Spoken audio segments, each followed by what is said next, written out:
ஆராய்ச்சி நிகழ்ச்சியிலும் பங்கு பெற இருக்கின்ற உங்கள் அனைவரையும் தூய மத்தேயு தமிழ் ஆலய சார்பிலே வாழ்த்துகிறேன், வரவேற்கிறேன். இப்போதும் இந்த நேரத்தினை தேவன் ஆசீர்வதித்து தரும்படியாய் நாம் ஜெபம் செய்வோம். எங்கள் அன்பின் கர்த்தாவே, இந்த வேளைக்காக உம்மை துதிக்கிறோம். இப்போதும் இந்த வேத ஆராய்ச்சி நிகழ்ச்சியினை நீர் ஆசீர்வதித்தருளும். இந்த வேளையிலே நாங்கள் பாட இருக்கின்ற பாடல்களையும் கேட்க இருக்கின்ற உம்முடைய வசனங்களையும் எங்களுக்கு ஆசீர்வாதமாக்கி தந்தருளும். இன்றும் உம்முடைய செய்தியை எங்கள் மத்தியிலே கொடுக்க இருக்கின்ற உம்முடைய அடியார் மூலமாய் நீர் தனிப்பட்ட முறையிலே பேசியருளும். உம்முடைய சத்திய வார்த்தைகள் ஒவ்வொன்றின் மூலமாகவும் எங்களுடைய ஆவிக்குரிய வாழ்க்கையிலே இன்னும் விடுதலையை நீர் அருளி செய்தருளும். இந்த வேத ஆராய்ச்சி நிகழ்ச்சியின் ஆரம்பம் முதல் இறுதி வரை உம்முடைய திருப்பிரசனத்தால் எங்களை நிறைத்தருளும். எங்களை முழுமையாய் தாழ்த்தி உம்முடைய திருக்கரத்திலே அர்ப்பணம் செய்கிறோம். பொறுப்பேற்று நடத்தியருளும்.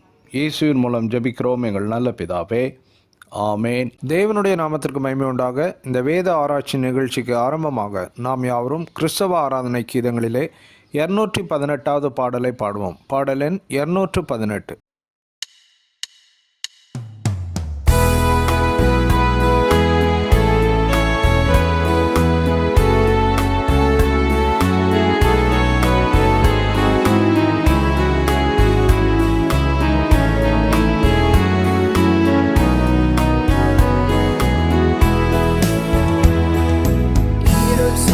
காலம் இனி வருதே, அருளுள்ள நாட்கள்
இப்போதும் வேத பாடம் வாசிக்கப்படும். இந்த மாதத்தின் வேத ஆராய்ச்சிக்கென்று தெரிந்து கொள்ளப்பட்ட வேத பகுதி அப்போஸ்தலருடைய நடபடிகள் 4ஆம் அதிகாரம் 23ஆம் வசனம் முதல் 33ஆம் வசனம் வரை.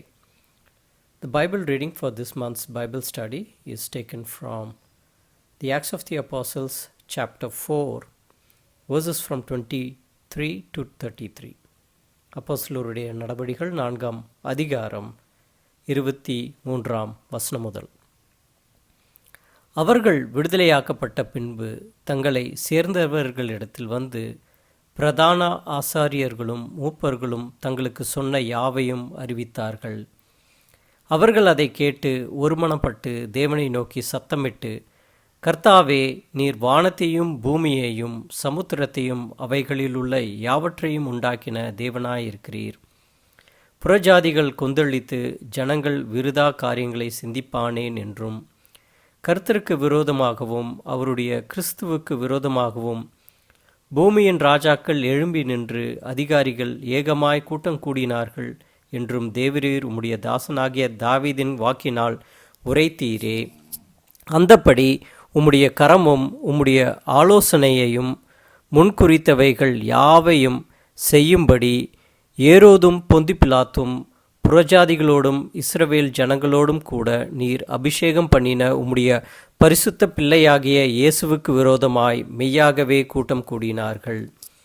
இப்பொழுதும் கர்த்தாவே, அவர்கள் பயமுறுத்தல்களை தேவரீர் கவனித்து உம்முடைய பரிசுத்த பிள்ளையாகிய இயேசுவின் நாமத்தினாலே அடையாளங்களும் அற்புதங்களும் நடக்கும்படி செய்து பிணியாளிகளை குணமாக்கும்படி உம்முடைய கரத்தை நீட்டி உம்முடைய ஊழியக்காரர் உம்முடைய வசனத்தை முழு தைரியத்தோடும் சொல்லும்படி அவர்களுக்கு அனுக்கிரம் செய்தருளும் என்றார்கள். அவர்கள் ஜெபம் பண்ணின போது அவர்கள் கூடியிருந்த இடம் அசைந்தது. அவர்கள் எல்லாரும் பரிசுத்த ஆவியினால் நிரப்பப்பட்டு தேவ வசனத்தை தைரியமாய் சொன்னார்கள். விசுவாசிகளாகிய திரளான கூட்டத்தார் ஒரே இருதயமும் ஒரே மனமும் உள்ளவர்களாய் இருந்தார்கள். ஒருவனாகிலும் தனக்குள்ளவைகளில் ஒன்றையும் தன்னுடையதென்று சொல்லவில்லை. சகலமும் அவர்களுக்கு பொதுவாய் இருந்தது. கர்த்தராகிய இயேசுவின் உயிர்த்தெழுதலை குறித்து அப்போஸ்தலர்கள் மிகுந்த பலமாய் சாட்சி கொடுத்தார்கள். அவர்கள் எல்லார் மேலும் பூர்ண கிருபை உண்டாயிருந்தது என்பதே வாசிக்கும்படியாக தெரிந்து கொள்ளப்பட்ட வேத பாடம் வாசித்தாயிற்று. அறிவிப்புகள். இன்றைய வேத ஆராய்ச்சி வேளையிலும் பங்கு பெற்று கொண்டிருக்கின்ற உங்கள் அனைவரையும் கர்த்தராகிய இயேசு கிறிஸ்துவின் இனிய நாமத்திலே வாழ்த்தி வரவேற்கிறேன். இந்த வேத ஆராய்ச்சி வேளையிலும் நம்மத்திலே தேவனுடைய செய்தியை பகிர்ந்து கொள்ள இருக்கும் ரெவரண்ட் டாக்டர் ஸ்டான்லி ஜோன்ஸ் அவர்களை ஆலய சார்பிலே வாழ்த்தி வரவேற்கிறேன். அவர்கள் பூனாவில் இயங்கி வரும் யூபிஎஸ்லே நியூ டெஸ்டமென்ட் டிபார்ட்மெண்ட்டிலே ப்ரொஃபஸராக இருந்து தேவனுடைய ஊழியங்களை செய்து வருகிறார்கள். திரும்பவும் தேவனுடைய நாமத்திற்கு மகிமை உண்டாக நாம் யாவரும் கிறிஸ்தவ ஆராதனை கீதங்களிலே 344வது பாடலை பாடுவோம். பாடலன் 344.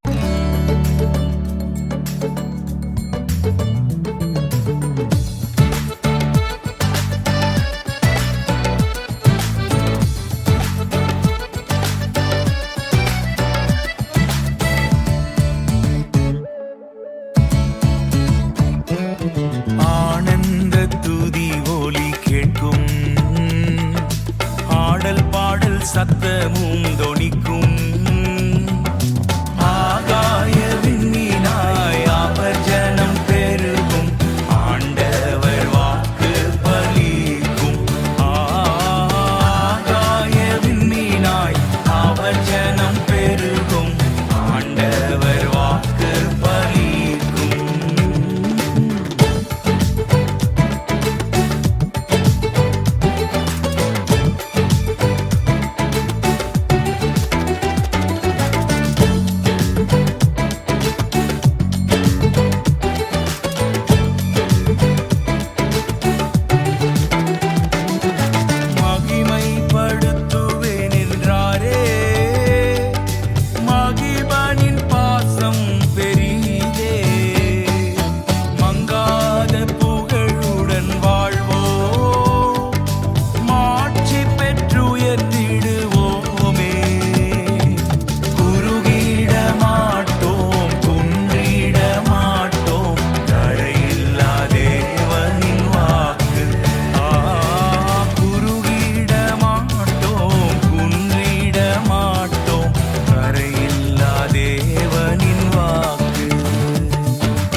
சத்தமும் தொனிக்கும்.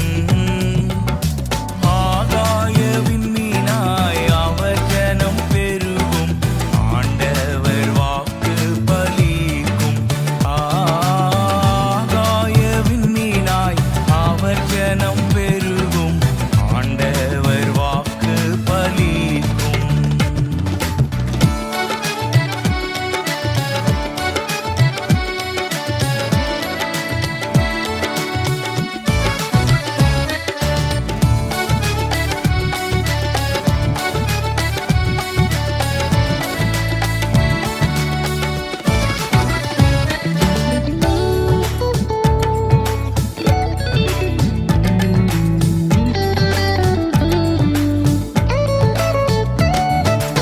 யாக்கோபு நடுங்கிடுவானோ, யாக்கோபின் தேவன் துணையே. அமெரிக்கை வாழ்வை அழைப்போ, ஆண்டவர் மார்பில் சுகிப்போ. பதறாத வாழ்வும் சிதறாத மனமும் பரிசாக தேவன் அருள்வார். பதறாத வாழ்வும் சிதறாத மனமும் பரிசாக தேவன் அருள்வார். ஆனந்த துதி ஒலி கேட்கும். ஆடல் பாடல் சத்தமும் தொனிக்கும். ஆகாய விண்மீனாய் அவர் ஜனம் பெருகும். என் ஆண்டவர் வாக்கு பலிக்கும். ஆகாய விண்மீனாய் அவர் ஜனம் பெருகும். ஆண்டவர் வாக்கு பலிக்கும். ஆகாய விண்மீனாய் அவர் ஜனம் பெருகும். என் ஆண்டவர் வாக்கு பலிக்கும்.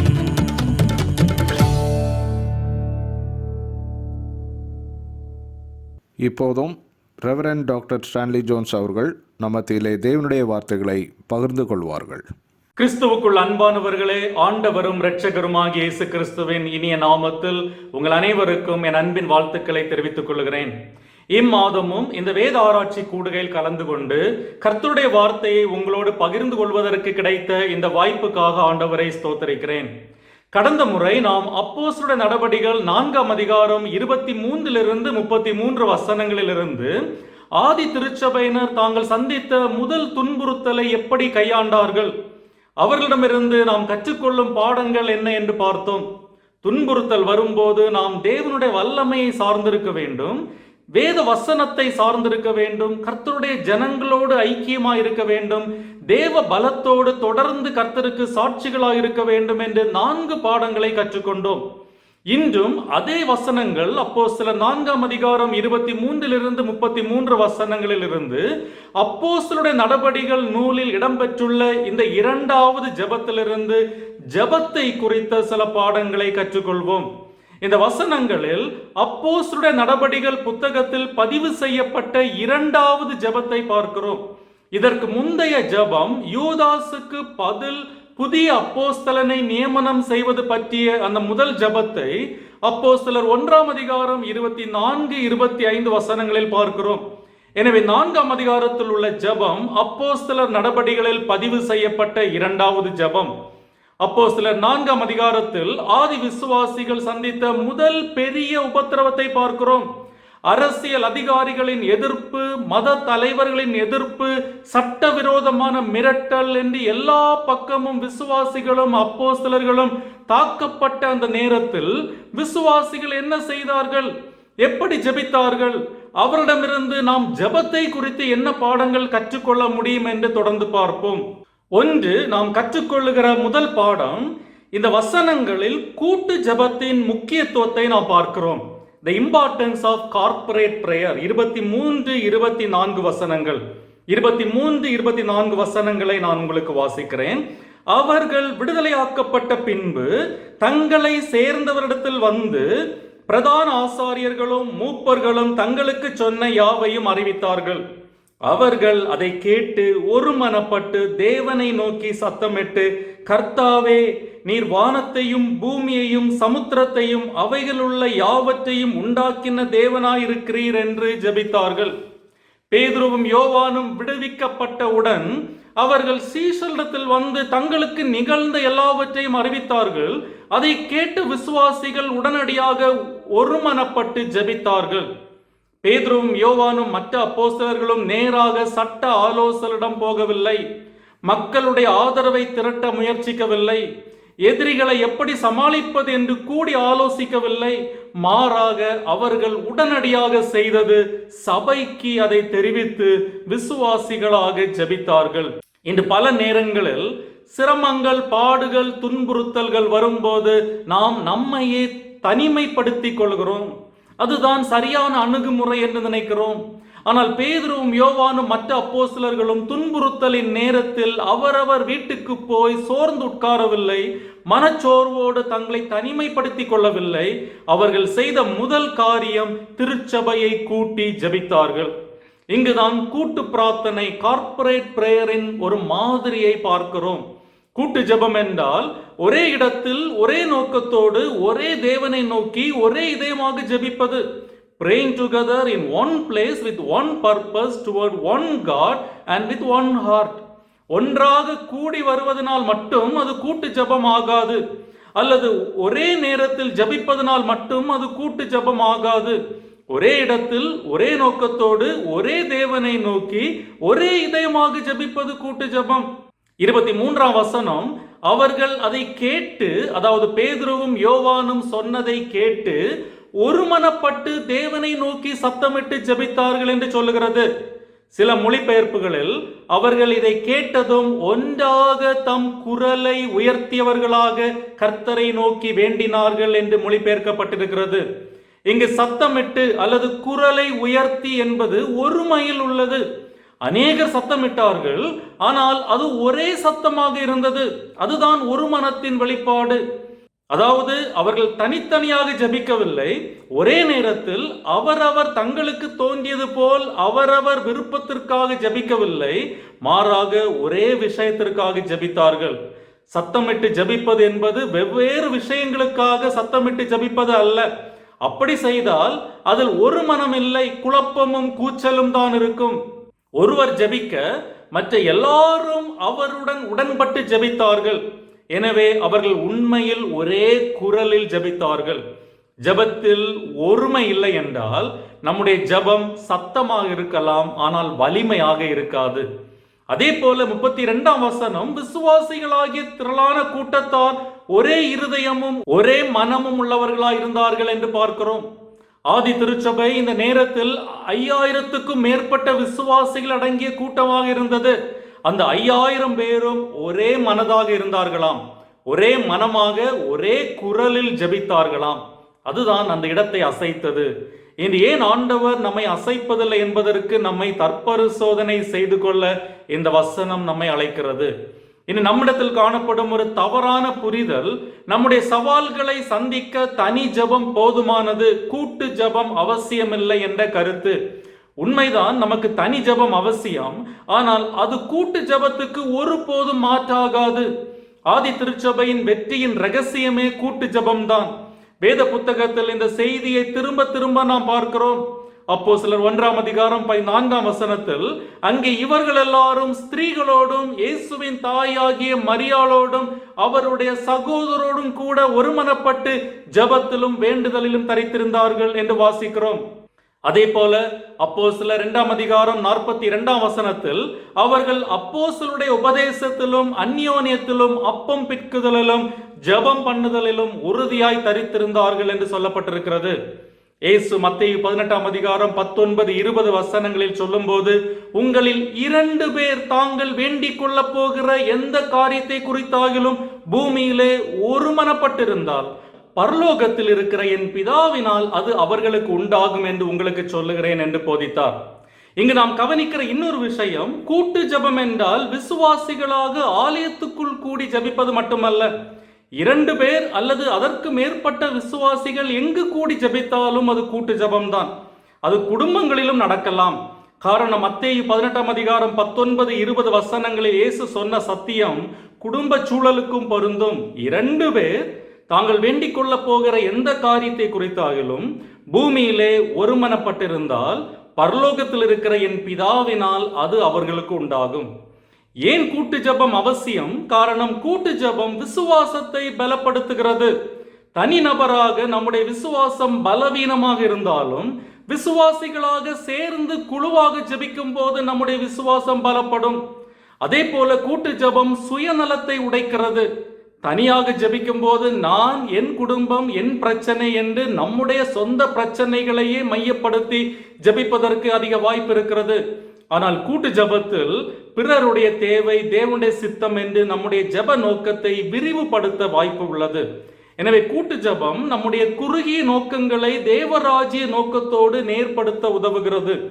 அதே போல கூட்டு ஜெபம் ஆவியானவர் செயல்படுவதற்கான வாய்ப்பை கொடுக்கிறது. அப்போஸ்தலர் 4ஆம் அதிகாரம் 31ஆம் வசனத்தில் அவர்கள் ஜெபம் பண்ணின போது அவர்கள் கூடியிருந்த இடம் அசைந்தது. அவர்கள் எல்லாரும் பரிசுத்த ஆவியினால் நிரப்பப்பட்டு தேவ வசனத்தை தைரியமாய் சொன்னார்கள் என்று பார்க்கிறோம். அவர்கள் ஒன்றாக ஜெபித்த போது பரிசுத்த ஆவியானவர் வெளிப்படையாய் செயல்பட்டார்.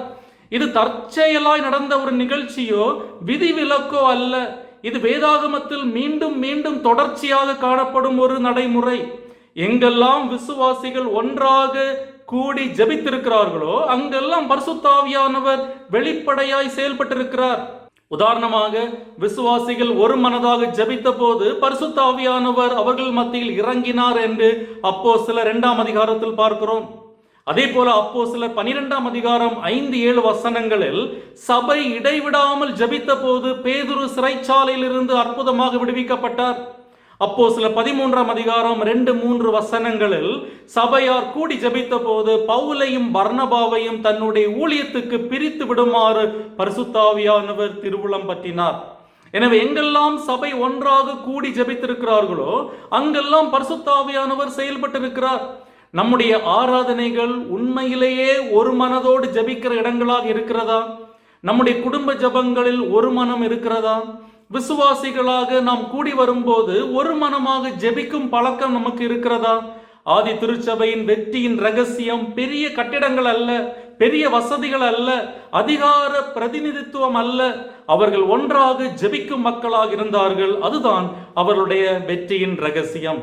இரண்டாவதாக, ஆதி விசுவாசிகளின் ஜெபம் பிரச்சனைகளை அல்ல, தேவனை மையப்படுத்தின ஜெபம். பிரச்சனைகளை சொல்வதற்கு முன்பாக தேவனை முதலில் உயர்த்தினார்கள். 24ஆம் வசனம், 24ஆம் வசனத்தை நான் உங்களுக்கு வாசிக்கிறேன். அவர்கள் அதை கேட்டு ஒருமனப்பட்டு தேவனை நோக்கி சத்தமிட்டு, கர்த்தாவே, நீர் வானத்தையும் பூமியையும் சமுத்திரத்தையும் அவைகளுள்ள யாவற்றையும் உண்டாக்கின தேவனாயிருக்கிறீர் என்று ஜெபித்தார்கள். இந்த ஜெபம் பிரச்சனைகளை குறிப்பிட்டு தொடங்கவில்லை.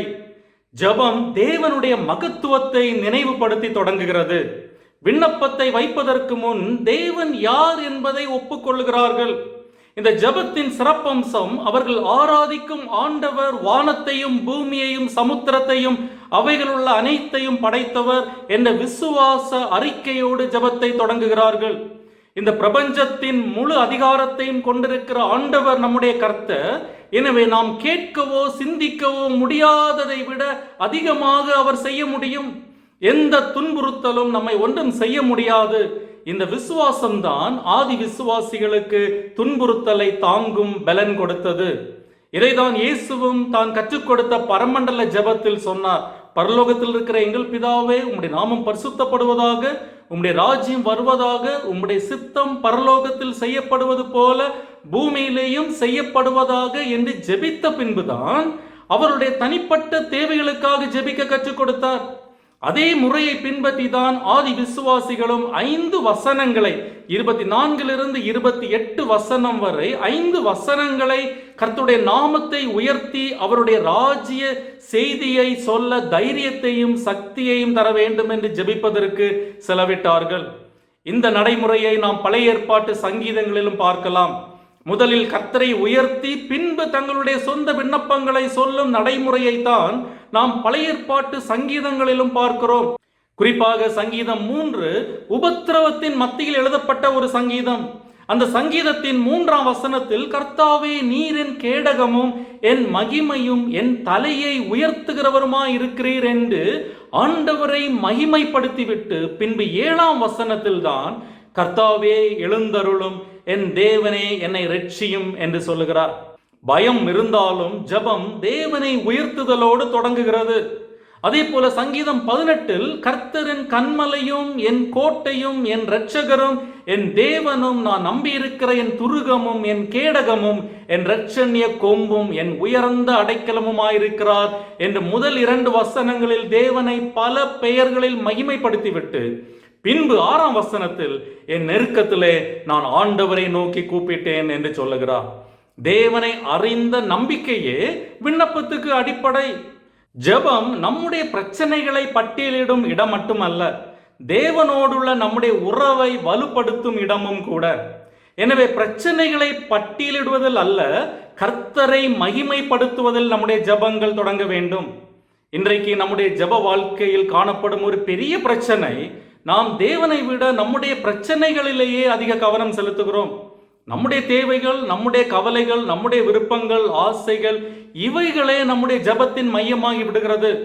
ஆனால் உண்மையான ஜெபத்தின் நோக்கம் நம்முடைய தேவைகள் நிறைவேற வேண்டும் என்பதை விட தேவனுடைய நோக்கத்தை புரிந்து கொள்வதே முக்கியம். நம்முடைய கடந்த கால ஜெபங்களை நினைத்து பார்ப்போம். நாம் எவ்வளவு நேரம் நம்முடைய பிரச்சனைகளை பற்றி பேசி இருக்கிறோம், எவ்வளவு நேரம் தேவனை உயர்த்தி இருக்கிறோம், தேவனை மகிமைப்படுத்தி தேவனுடைய சித்தத்தை அறிய முயற்சித்திருக்கிறோம். நம்முடைய ஜெபங்களில் தேவன் மையமாக மாற வேண்டும். 3ஆவதாக, ஆதி விசுவாசிகளின் ஜெபம் வேத வசனத்தை மையமாக கொண்ட ஜெபம், ஸ்கிரிப்சர் சென்டர்ட் பிரேயர். 24 30 வசனங்களில் நாம் இதை பார்க்கிறோம்.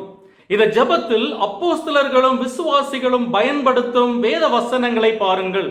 முக்கியமாக சங்கீதம் 2:1-2 வசனங்களை 25 26 வசனங்களில் மேற்கோள் காட்டி ஜெபிக்கிறார்கள். 25 26 வசனங்களை நான் உங்களுக்கு வாசிக்கிறேன்.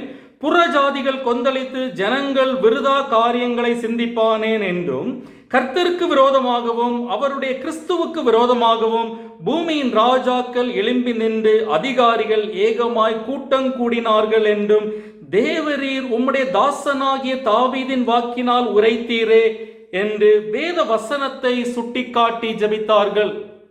இங்கு விசுவாசிகள் பயன்படுத்தும் வசனம் முதல் ராஜரீக சங்கீதமாகிய 2ஆம் சங்கீதத்திலிருந்து வருகிறது. இஸ்ரவேல் தேசத்துக்கு ராஜாவாக தாவீது முடிசூட்டப்பட்ட போது பெலிஸ்தியர்கள் இஸ்ரவேல் தேசத்தின் மீது படையெடுத்தார்கள் என்று 2 சாமுவேல் 5ஆம் அதிகாரம் மற்றும் 1 நாளாகமம் 14ஆம் அதிகாரங்களில் பார்க்கிறோம். இந்த சூழலில் கர்த்தருக்கு விரோதமாகவும் கர்த்தரால் அபிஷேகம் பண்ணப்பட்டவருக்கு விரோதமாகவும் சத்துருக்கள் எடுக்கும் முயற்சிகள் விருதாவானவை என்று சங்கீதக்காரன் அறிவிக்கிறார். கர்த்தரால் அபிஷேகம் பண்ணப்பட்டவர் மீது தொடுக்கப்படும் எந்த தாக்குதலும் தோல்வியில் தான் முடியும் என்று சங்கீதக்காரன் திட்டமாக சொல்லுகிறார். இந்த ஜெபத்தில் வழிநடத்தியவர் சங்கீதம் 2ஐ தங்களுடைய தற்போதைய சூழ்நிலைக்கு ஏற்றாற்போல் பயன்படுத்தினார். இந்த சங்கீதத்தில் அபிஷேகம் பண்ணப்பட்டவர் என்பது இஸ்ரவேலின் ராஜாவை, அதாவது தாவீதை குறித்தது. ஆனால் அபிஷேகம் பண்ணப்பட்டவருக்குரியவைகளாக சங்கீதங்களில் சொல்லப்பட்ட பண்புகளை இஸ்ரவேலின் எந்த ஒரு ராஜாவும் முழுமையாக கொண்டிருக்கவில்லை. எனவே சங்கீதம் 2 உலக பிரகாரமான ராஜாக்களை பற்றியது அல்ல, அது வரப்போகிற மேசியாவை குறித்தது என்று யூதர்கள் புரிந்து கொண்டார்கள். எனவே சங்கீதம் 2இல் கர்த்தருக்கு விரோதமாகவும் அவர் அபிஷேகம் பண்ணினவருக்கு விரோதமாகவும் என்ற வார்த்தையை ஆதி அப்போஸ்தலர்கள் கர்த்தருக்கு விரோதமாகவும் அவருடைய கிறிஸ்துவுக்கு விரோதமாகவும் என்று வியாக்கியானம் செய்தார்கள். இப்படி சங்கீதம் 2இல் சொல்லப்பட்ட நிகழ்வுகளை கிறிஸ்துவின் மரணத்தோடு அடையாளப்படுத்தி கொண்டார்கள்.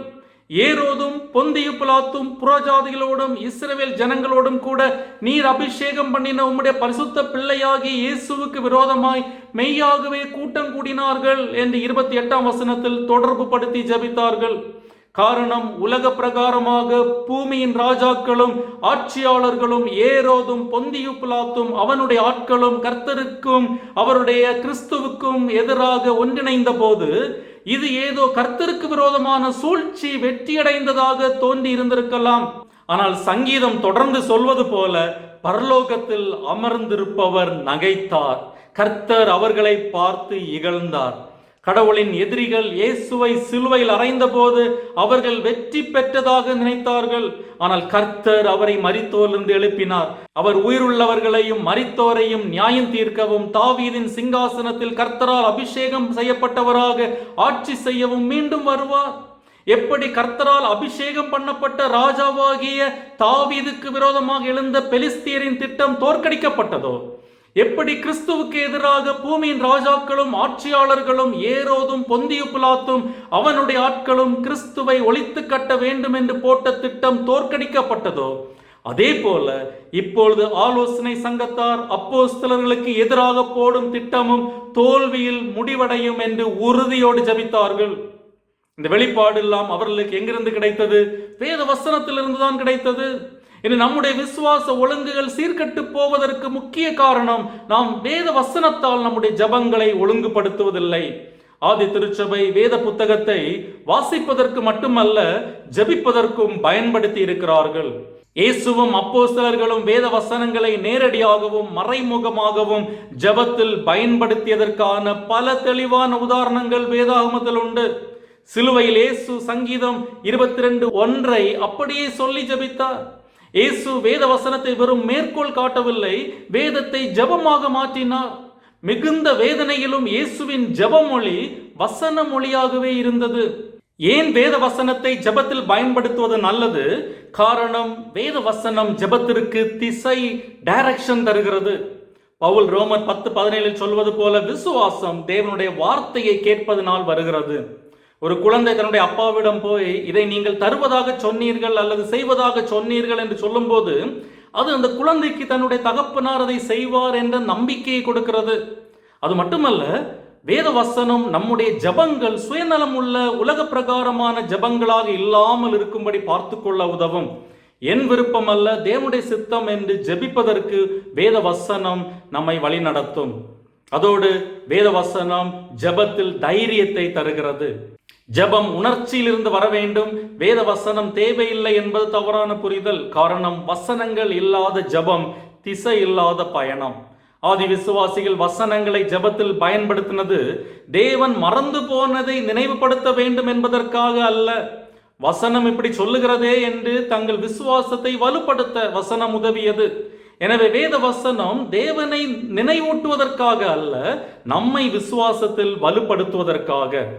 நான்காவதாக, ஆதி விசுவாசிகளின் ஜபம் சூழ்நிலையை தேவனுடைய திட்டத்தில் பார்க்கும் ஜபமாக இருந்தது. சூழ்நிலையை தேவனுடைய திட்டத்தில் பார்க்கும் ஜபமாக இருந்தது. 29-30 வசனங்கள், 29-30 வசனங்களை நான் உங்களுக்கு வாசிக்கிறேன். இப்போதும் கர்த்தாவே, அவர்கள் பயமுறுத்தல்களை தேவரீர் கவனித்து உம்முடைய பரிசுத்த பிள்ளையாகிய இயேசுவின் நாமத்தினாலே அடையாளங்களும் அற்புதங்களும் நடக்கும்படி செய்து பிணியாளிகளை குணமாக்கும்படி உம்முடைய கரத்தை நீட்டி உம்முடைய ஊழியக்காரர் உம்முடைய வசனத்தை முழு தைரியத்தோடும் சொல்லும்படி அவர்களுக்கு அனுக்கிரகம் செய்தருளும் என்றார்கள். இந்த ஜெபத்தில் நாம் பார்க்கிற இன்னொரு ஆச்சரியமான விஷயம், விசுவாசிகள் எங்களை துன்புறுத்தலிலிருந்து காப்பாற்றுங்கள், எங்கள் பிரச்சனைகளை தீர்த்து வையுங்கள் என்று மன்றாடவில்லை.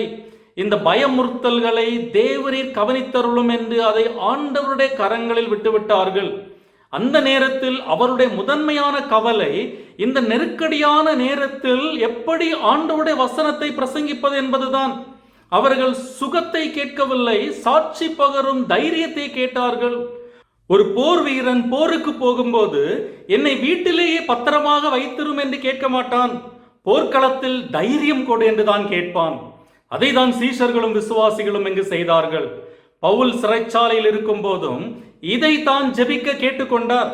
எபேசியர் 6:19-20 வசனங்களில் பவுலுடைய சிறைச்சாலை ஜெபத்தை பார்க்கிறோம். எபேசியர் 6:19-20, சுவிசேஷத்திற்காக சங்கிலியால் கட்டப்பட்டிருக்கிற ஸ்தேனாபதியாகிய நான் அதை பற்றி பேச வேண்டியபடி தைரியமாய் பேசத்தக்கதாக நான் தைரியமாய் என் வாயை திறந்து சுவிசேஷத்தின் இரகசியத்தை அறிவிக்கிறதற்கு வாக்கு எனக்கு கொடுக்கும்படி எனக்காகவும் விண்ணப்பம் பண்ணுங்கள் என்று விசுவாசிகளை கேட்டுக்கொள்ளுகிறார்.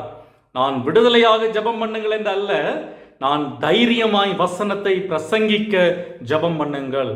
அதே போலதான் ஆதி விசுவாசிகளும் கர்த்தருடைய வார்த்தையை தொடர்ந்து பேச தைரியத்தை கேட்டார்கள். கர்த்தர் அதை தான் அவர்களுக்கு கொடுத்தார்.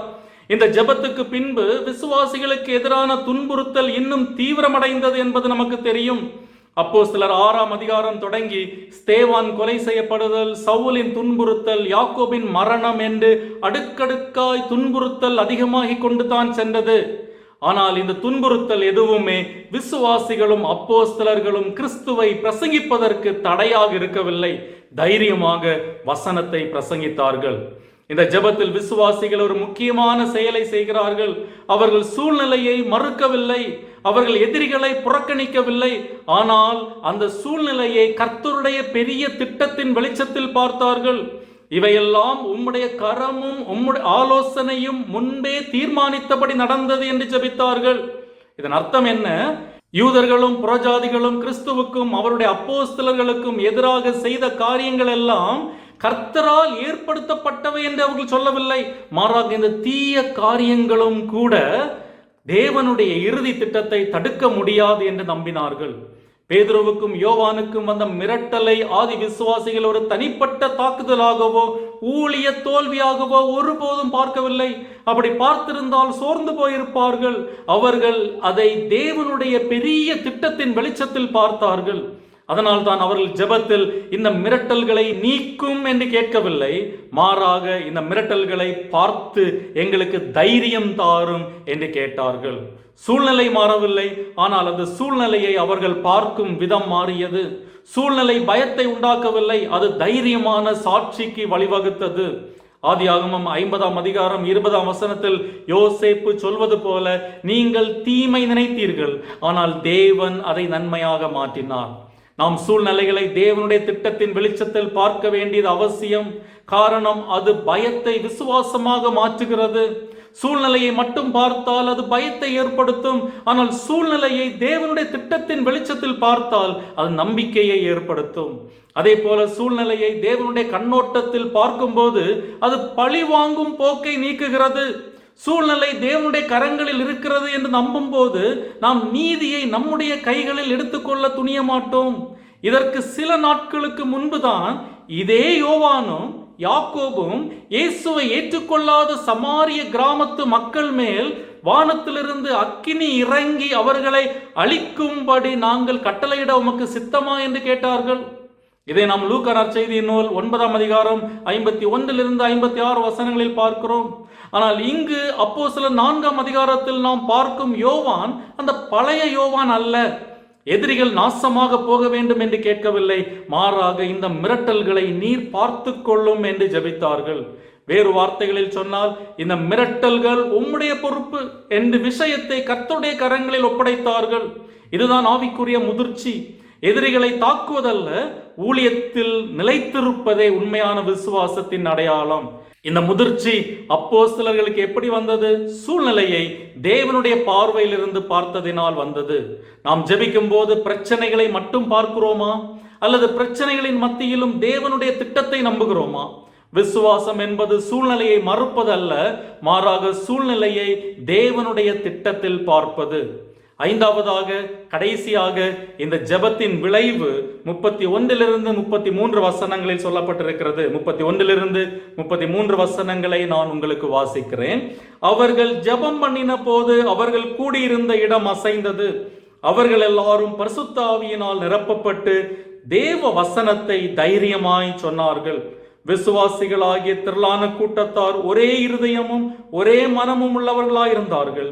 ஒருவனாகிலும் தனக்குள்ளவைகளில் ஒன்றையும் தன்னுடையதென்று சொல்லவில்லை, சகலமும் அவர்களுக்கு பொதுவாயிருந்தது. கர்த்தராகிய இயேசுவின் உயிர்த்தெழுதலை குறித்து அப்போஸ்தலர்கள் மிகுந்த பலமாய் சாட்சி கொடுத்தார்கள். அவர்கள் எல்லார் மேலும் பூரண கிருபை உண்டாயிருந்தது. ஒரு மன ஜெபத்தின் விளைவு என்ன? அவர்கள் கூடியிருந்த இடம் அசைந்தது. 2, அவர்கள் பரிசுத்த ஆவியினால் நிரப்பப்பட்டார்கள். 3, கர்த்தருடைய வார்த்தையை தைரியமாய் அறிவித்தார்கள். ஜெபத்தின் முடிவில் அவர்களின் சூழ்நிலை மாறவில்லை, ஆனால் அவர்களின் சாட்சி மாறியது. ஆதி விசுவாசிகளின் இந்த ஜெபத்தை கவனித்து பார்த்தால் ஒரு அழகான ஆவிக்குரிய ஒழுங்கை நாம் பார்க்க முடியும். அவர்கள் ஜெபம் சர்வ வல்லமை உள்ள பிதாவாகிய கர்த்தரை நோக்கி ஏறெடுக்கப்பட்டது. அவருடைய வேண்டுதல் குமாரனாகிய கிறிஸ்துவை தைரியமாக பிரசங்கிக்க வேண்டும் என்று கேட்டார்கள். அதன் விளைவாக பரிசுத்த ஆவியானவரின் பிரசன்னம் அவர்களை நிரப்பியது. பிதாவை நோக்கி ஏறெடுக்கப்பட்ட ஜெபம் குமாரனாகிய கிறிஸ்துவின் சுவிசேஷத்தை பிரசங்கிக்க தைரியம் வேண்டி எடுக்கப்பட்ட ஜெபம், பரிசுத்த ஆவியானவரின் பிரசன்னத்தால் நிரப்பப்பட்ட ஜெபம். என்ன ஒரு ஆவிக்குரிய ஒழுங்கு! இந்த ஜெபத்திலிருந்து நாம் கற்றுக்கொள்ளும் பாடங்கள் என்ன? ஒன்று, கூட்டு ஜெபம் எவ்வளவு முக்கியம் என்பதை இந்த ஜெபம் நமக்கு சொல்லுகிறது. காரணம், நம்முடைய விசுவாசம் பலவீனமாக இருந்தாலும் விசுவாசிகள் ஒன்றாய் சேர்ந்து ஜெபிக்கும் போது விசுவாசம் கூட்டாக பலப்படும். 2, நம்முடைய ஜெபங்கள் தேவனை மகிமைப்படுத்துகிற ஜெபங்களாக இருக்க வேண்டும். காரணம், ஜெபம் நம்முடைய தேவைகளை பட்டியலிடுகிற இடம் மட்டுமல்ல, தேவனோடுள்ள நம்முடைய உறவை பலப்படுத்துகிற இடமும் கூட. 3, நம்முடைய ஜெபத்தை வேத வசனத்தின் அடிப்படையில் நேர்படுத்த வேண்டும். காரணம், தேவனுக்கு எதையும் நினைவூட்டுவதற்காக அல்ல, நம்முடைய விசுவாசத்தை வலுப்படுத்துவதற்கு வசனம் உதவுகிறது. 4, நம்முடைய ஜெபங்கள் தேவ சித்தத்தோடு இணைந்த ஜெபங்களாக இருக்க வேண்டும். காரணம், தேவ சித்தத்தை நிறைவேற்றுகிற இடங்களாக நம்முடைய ஜெபம் இருக்க அது உதவுகிறது. அப்படி ஜெபிக்கும் போது ஆண்டவர் வல்லமையாய் பதில் கொடுப்பார். இன்று நாமும் உபத்திரவத்தின் மத்தியில் ஆதி விசுவாசிகளைப் போல அதே ஜெப ஆவியுடன், அதே தைரியத்துடன், அதே விசுவாசத்துடன் ஜெபிக்க கர்த்தர் நமக்கு கிருபை தருவாராக. ஆமேன். இப்போதும் நம்மத்திலே தேவனுடைய செய்தியை பகிர்ந்து கொண்ட ரெவரண்ட் டாக்டர் ஸ்டான்லி ஜோன்ஸ் அவர்களுக்கு ஆலய சார்பிலே நன்றிகளை தெரிவித்துக் கொள்கிறேன். தேவன் தாமே அவர்களை ஆசீர்வதிப்பாராக. தொடர்ந்து அவர்களுக்காக, அவருடைய குடும்பத்தினருக்காக, அவருடைய ஊழியங்களுக்காக ஜெபிக்கும்படியாய் உங்களை அன்போடு கேட்டுக்கொள்கிறேன். எங்கள் அன்பின் பரம தகப்பனே, இன்றைய வேத ஆராய்ச்சி நிகழ்ச்சிக்காக உம்மை துதிக்கிறோம். இன்று உம்மை பாடல்கள் மூலமாக ஆராதிக்கவும் உம்மை சோத்திரிக்கவும் கொடுத்த கிருபைக்காக நன்றி செலுத்துகிறோம். மேலும் இன்றைய நிகழ்ச்சியின் மூலமாக வேதத்தை ஆராயவும் அதன் மேன்மைகளை உணரவும் செய்த தயவிற்காக உம்மை துதிக்கிறோம். இன்றும் எங்கள் மத்தியிலே உம்முடைய வசனங்களை போதித்த ரெவரண்ட் டாக்டர் ஸ்டான்லி ஜோன்ஸ் அவர்களுக்காக உம்மை ஸ்தோத்திரிக்கிறோம். அவர்களையும் அவருடைய குடும்பத்தினரையும் அவருடைய ஊழியங்களையும் நீர் ஆசீர்வதித்தருளும். இன்றும் நாங்கள் கற்றுக்கொண்ட காரியங்கள் ஒவ்வொன்றையும் எங்கள் மனதிலே பயிர்த்தருள வேண்டும் என்று உம்மை தயவாய் வேண்டிக் கொள்கிறோம். இப்போதும் இன்றைய வேத ஆராய்ச்சி நிகழ்ச்சியிலே கலந்து கொண்ட யாவரையும் ஆசீர்வதித்தருளும். யாவருடைய ஆவி, ஆத்மா, சரீரத்தின் தேவைகளை கிருபையாய் நீர் சந்தித்தருளும். இப்போதும் இந்த இரவு நேரத்தின் எல்லா தீங்குகளுக்கும், மோசங்களுக்கும், விக்கினங்களுக்கும் எங்களை விலக்கி காத்து கொண்டுள்ளோம். உம்முடைய திருக்கரத்தில் எங்களை தாழ்த்தி அர்ப்பணம் செய்கிறோம். பாதுகாத்தருளும். இயேசுவின் மூலம் ஜெபிக்கிறோம் பிதாவே. ஆமென். நம்முடைய கர்த்தராகிய இயேசு கிறிஸ்துவினுடைய கிருபையும், தேவனுடைய அன்பும், பரிசுத்த ஆவியினுடைய ஐக்கியமும் நம் அனைவரோடும் கூட எப்போதைக்கும் இருப்பதாக. ஆமேன்.